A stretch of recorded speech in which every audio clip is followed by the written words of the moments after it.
Welcome to Quill Sword Blogcast. Is Harris going to win? Probably not. We won't know until all those votes get counted. So vote. You're one of those give us the details people, aren't you?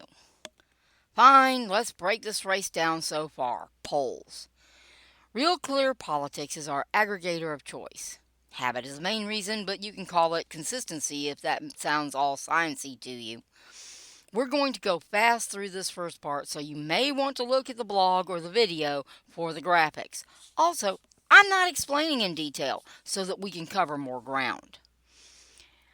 Ack! Blue everywhere! Yeah, no, let's get rid of the dead weight, starting with the useless registered voter polls. Next, we ditch the tiny sample sizes. Oh, wait, that'd be all of them. Okay, just the really small ones. No, okay, now next out are the suspiciously small margins of error. This stuff ain't magic. With those sample sizes, getting below plus or minus 3 is next to impossible. Finally, we dump 2 without any margin of error. They probably use confidence intervals, which is okay, but it takes similar polling methodology to get reasonable comparisons.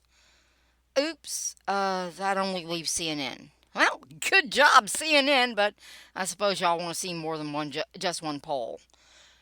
Sorry about that. Morning Consult is leaving the graphic table. Point 0.1 margin of error, my sweet Aunt Bippy. Otherwise, we'll put up with the low margins of errors.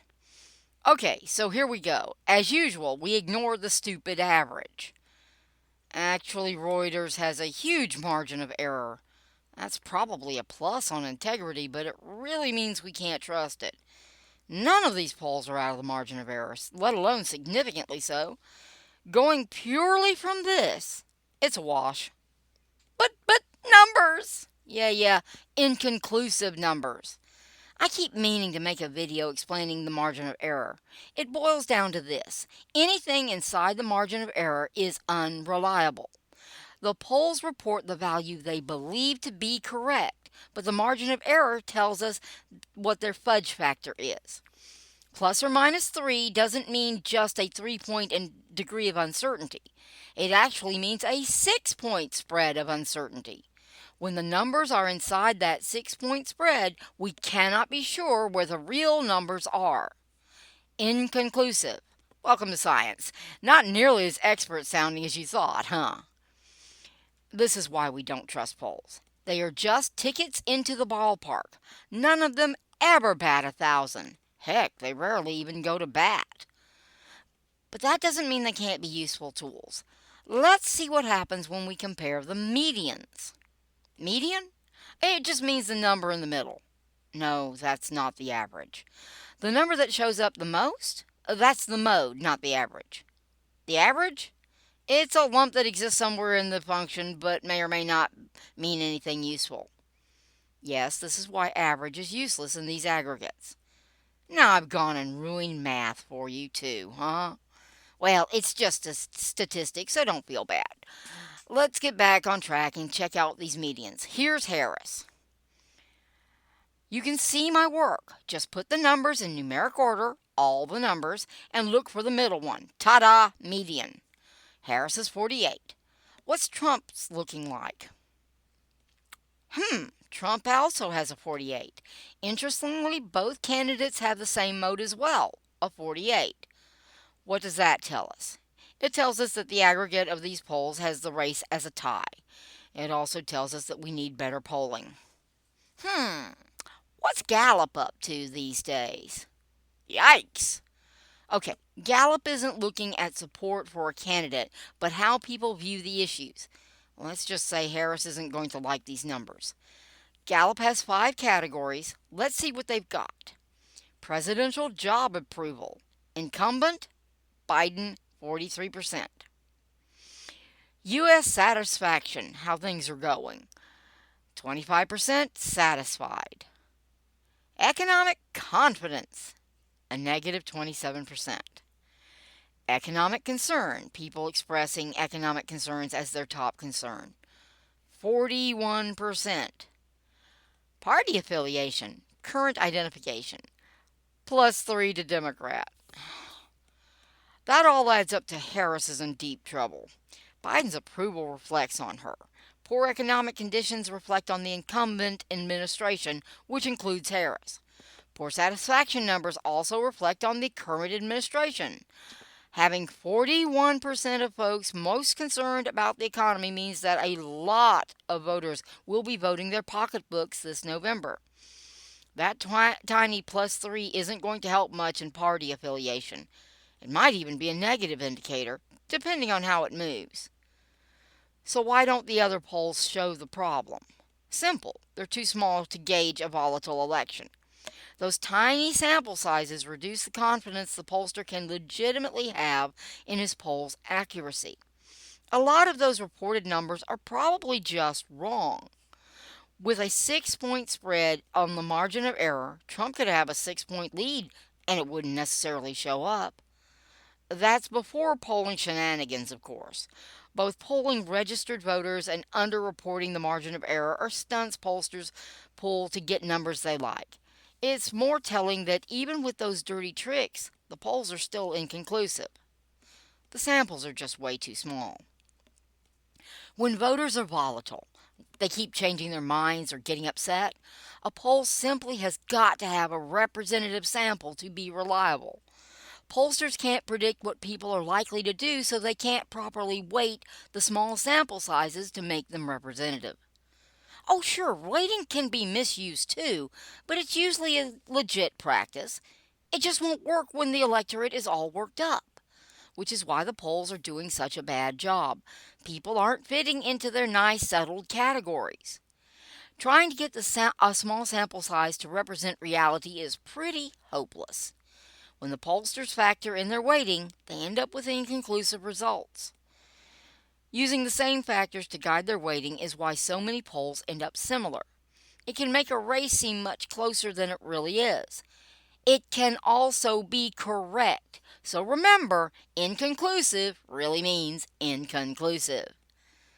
Nothing really surprising about it, nor is it likely to last. That volatility will shake itself out as voters start to commit to their decisions. This is where we start caring about the undecideds, also known as independents.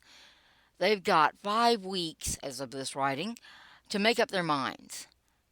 As that happens, we'll get a better idea of how the popular vote will shake out. If the major issue is the economy, Harris might want to get started practicing her concession speech. The popular vote doesn't elect the president. The Electoral College does. Those electors come from the individual states in the same numbers as the state's congressional representation. Fancy for the state gets as many electors as it has members of Congress. This is why winning a given state is important. It's not that Harris may win the popular vote, which I kind of doubt, but that she will likely lose the more swing states if the economy is the main issue. People think Trump was better for the economy and they don't like inflation and high unemployment. Democrats have historically tended to win the independent vote, but that is unlikely in this environment where voters are more concerned about their economic well-being. That's more than enough to swing those swing states away from Harris to Trump. There's evidence of that movement already. At this moment, I'd be impressed if she got both Minnesota and Michigan. I think Georgia and North Carolina go to Trump, along with Pennsylvania and the rest. Harris's constant need to take time off to prepare for debates and interviews is likely hurting her as she needs to be in the battleground states. And a few of her safe states. Seriously, I wouldn't expect New York to vote for Trump, but I wouldn't be surprised if it did. Illinois might not be so secure either. Again, I expect both to go blue, but Harris is going to have to spend valuable time shoring them up in order to be sure. Time she doesn't have. Well, the horses are turning for home. It's going to be a heck of a home stretch. Harris is going to need her support governor. All of that was written last week. Old and cranky doesn't mean fast. Okay, in reality, stuff happened. A lot. I'm going to use this as an opportunity. Let's see what's going on with this week's polls. Well, We got more to play with anyway. A lot fewer registered voter polls, but a few tiny sample sizes. I'm ditching on the sample size, margin of error below 2, and voter type. I'm not bothering to show the whole process again. Thank me later. Well, looky here. We still end up inconclusive. It's the nature of the beast.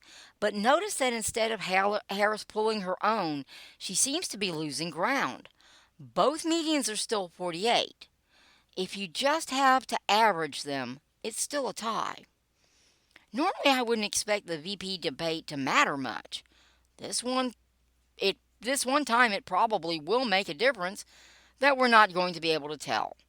How people view the candidate's response to the hurricane will probably be a bigger factor.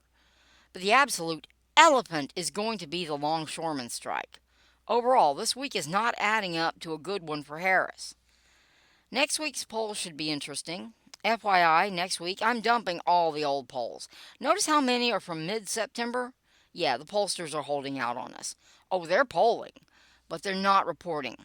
Gee, I wonder why. Oh, sorry about dripping sarcasm on your shoes. Harris is going to need her support, Governor, even more than I thought. Okay. Everybody else is out of the room. Now let's look at the important stuff. Yes, I've ended this post twice so far, but I had the opportunity to go do a little education, so I took it. Knowing how to evaluate polls is critically important, given how much the media prefers the lazy way of just reporting poll results instead of doing any real journalism. If you're going to be fed a steady diet of polling, you should at least know how the sausage is made. We're a month out from Election Day. The popular vote stopped mattering 2 weeks ago. All that matters now is the Electoral College. The popular vote nationwide is meaningless. It's the vote inside the various states that matter now. Yes, votes absolutely matter, but our system is designed to protect the minority from the tyranny of the majority without becoming a tyranny of the minority. The president is elected by the consent of the governed of the sovereign states. Fancy, for we use a filter to keep ourselves from being run crazy by whoever can get the most votes total. Before you think that's undemocratic, remember that rural people have wants, needs, and goals just like urban people do. They just happen to be different ones. Having one group always able to run roughshod over the other is a one-way ticket to destroying any democratic government. So all that said, who's really ahead in this horse race? Well, if RCP is to be believed, Trump is comfortably in the lead. Don't believe me? See for yourself. It only takes 270 to win. Trump has 280, 281, and Harris 257.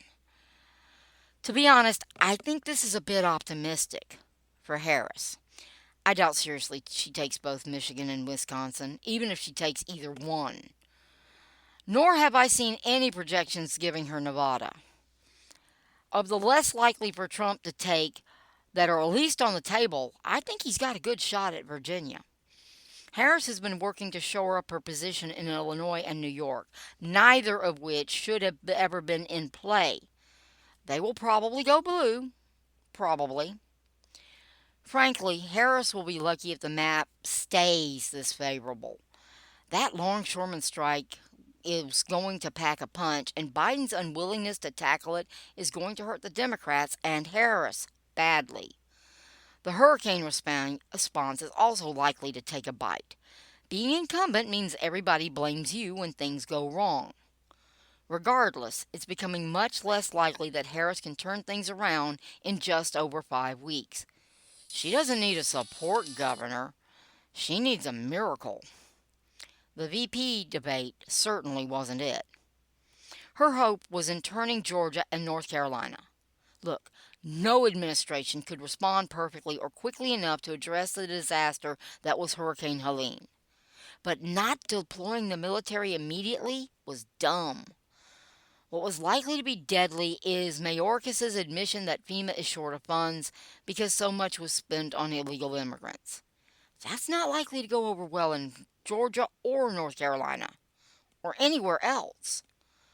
5 weeks until the election, and Harris's chances are completely dependent on how well Joe Biden handles both the disaster relief and the port strikes. Now, if she can handle those two things well, or get Biden to do so, it could turn the race around. But Harris lacks the power and Biden lacks the will. Turns out, people you backstab aren't inclined to help you later on. Biden is on record saying that he won't invoke Taft-Hartley. It's the only leverage Biden has to get the strikers back on to the negotiating table. Gee, wonder why Biden suddenly doesn't believe in keeping ports open for political benefit. Ooh, sorry, didn't mean to drip even more sarcasm on your shoes. Okay, really ending this thing this time. Is Harris going to win? Very unlikely. Any other election cycle, and I'd say it was pretty much over and Trump will cruise to victory. But too many insane things have happened this past year to be overconfident now. Whoever you want to win, the only way to make that happen is to vote. Whether anyone turns out to vote for Harris remains to be seen.